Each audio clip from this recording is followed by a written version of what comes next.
Hello guys, welcome back in my YouTube channel. आज के video में हम सीखने वाले हैं कि आप इस जेडीके एरर को कैसे रिजॉल्व करेंगे। तो चलिए स्टार्ट करते हैं।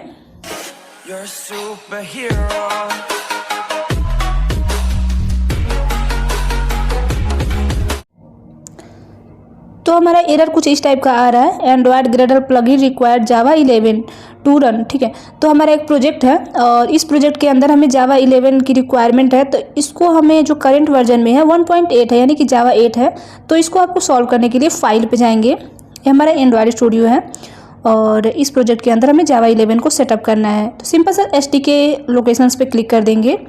कर लेने के बाद यहाँ पे आपको JDK locations was moved to Gradle settings का ऑप्शन आपको मिलेगा। यहाँ पे ग्रेडल सेटिंग्स पे क्लिक कर देंगे। तो इससे पहले आपको जो है कि जावा 11 को आपको डाउनलोड कर लेना है।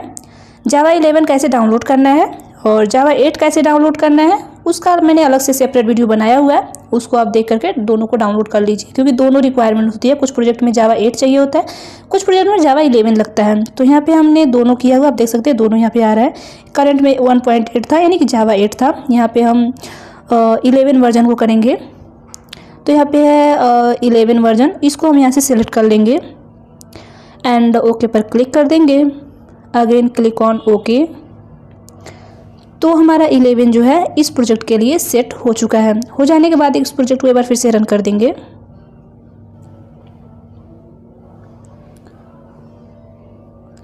ओके, तो यहाँ से हमारा जो प्रोजेक्ट होगा फिर से रन होके आ जाएगा और हमारा जो जावा 8 का जो इशू था यहाँ पे रिजॉल्व हो जाएगा। तो जावा 8 एंड जावा 11 आपको दोनों अपने सिस्टम में रखना है, क्योंकि कुछ प्रोजेक्ट में जावा 8 चाहिए होता है, कुछ प्रोजेक्ट में जावा 11 लगता है।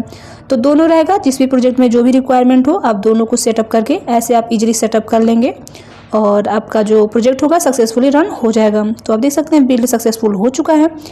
हो जाने के बाद यहाँ पर हमारा जो प्रोजेक्ट है रन हो जाएगा।